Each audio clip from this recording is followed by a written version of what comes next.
1, saya akan menjelaskan materi peran filsafat ilmu dalam memperkuat ilmu pendidikan. Saya akan membahas bagaimana hubungan timbal balik kedua bidang ini, fungsi filsafat ilmu sebagai alat analisis hingga contoh penerapannya dalam dunia pendidikan.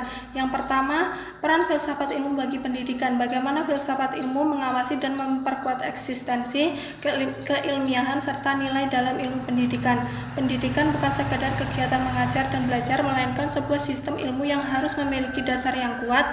Disinilah peran filsafat ilmu. Yang pertama, memperkuat eksistensi. Filsafat ilmu menjamin bahwa pendidikan itu benar-benar ada sebagai ilmu pengetahuan yang berdiri sendiri, memiliki objek kajian yang jelas dan tidak hanya sekedar rutinitas kebiasaan belaka. Yang kedua, menjamin keilmiahan. Filsafat ilmu memastikan teori, konsep, dan metode dalam pendidikan disusun secara sistematis, logis, dapat diuji kebenarannya, dan berlandaskan rasionalitas. Jadi ilmu pendidikan tidak dibangun atas asumsi sembarangan, melainkan atas dasar pemikiran yang matang. Yang ketiga, menegakkan nilai. Filsafat ilmu mengawasi agar pendidikan selalu berlandaskan etika, moral, dan kebaikan. Ia mengingatkan bahwa ilmu tidak boleh lepas dari nilai kemanusiaan, sehingga pendidikan tidak hanya mencerdaskan otak, tetapi juga membentuk karakter yang baik. Filsafat ilmu menjadi penjaga agar ilmu pendidikan tetap berada di jalur yang benar dan bermutu. Yang kedua, ada peran pendidikan bagi ilmu. Hubungan ini bersifat timbal balik. Jika filsafat ilmu menguatkan pendidikan, maka pendidikan yang bermakna dan bernilai pun turut memperkuat perkembangan filsafat ilmu. Bagaimana caranya? Filsafat ilmu adalah hasil pemikiran mendalam, dan pendidikan adalah wadah terbesar tempat pemikiran itu diterapkan, diuji, dan dikembangkan. Ketika pendidikan berjalan baik dan bermakna, ia akan melahirkan pemikir-pemikir baru, pengalaman-pengalaman baru, dan tantangan-tantangan baru. Tantangan dalam pendidikan yang memicu para ahli untuk berpikir lebih dahulu, merumuskan konsep baru, dan menyempurnakan kerangka berpikir ilmiah. Tanpa pendidikan sebagai tempat penerapan, filsafat ilmu hanya akan menjadi teori kering yang berhenti berkembang. Pendidikanlah yang memberi nyawa dan dinamika bagi pertumbuhan filsafat ilmu itu sendiri. Yang ketiga, ada filsafat ilmu sebagai pisau analisis. Mengapa filsafat ilmu disebut sebagai pisau analisis dalam membedah persoalan pendidikan? Sebutan ini muncul karena filsafat ilmu memiliki 3 landasan tajam yang mampu meneliti masalah sampai ke akarnya, yaitu ontologi, epistemologi, dan aksikologi. Yang pertama, ontologi. Apa? Meneliti hakikat sesuatu dalam pendidikan. Ini menjawab apa hakikat pendidikan, apa hakikat anak didik, dan apa tujuan akhir pendidikan itu. Ini mencegah kita salah arah dalam menentukan esensi pendidikan. Yang kedua, ada epistemologi. Bagaimana meneliti asal-usul dan cara memperoleh ilmu ini.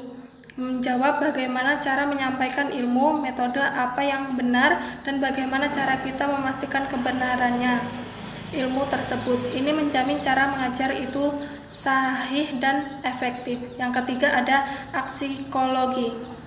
Untuk apa? Meneliti nilai dan kegunaan. Ilmu menjawab untuk apa ilmu itu dipelajari, apakah bermanfaat bagi manusia, dan apakah penggunaannya sesuai etika. Dengan ketiga alat ini, masalah pendidikan tidak hanya dilihat dari gejala luarnya saja, tetapi dibedah secara mendalam untuk menemukan solusi yang tepat dan menyeluruh. Itulah sebabnya filsafat ilmu disebut pisau analisis yang tajam. Yang keempat, mari kita lihat contoh penerapannya, misalnya dalam penyusunan kurikulum merdeka yang sedang diterapkan saat ini.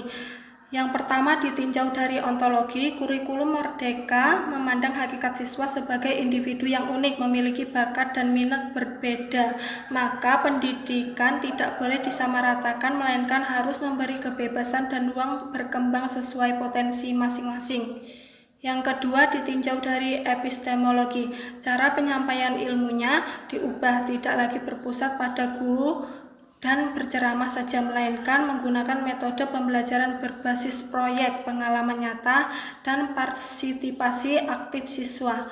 Ini adalah penerapan cara memperoleh ilmu lebih mendalam. Yang ketiga, ditinjau dari psikologi. Tujuan akhirnya bukan hanya nilai akademik tetapi nilai guna dan nilai etika, yaitu membentuk profil pelajar Pancasila yang berkarakter mandiri dan berguna bagi nusa dan bangsa.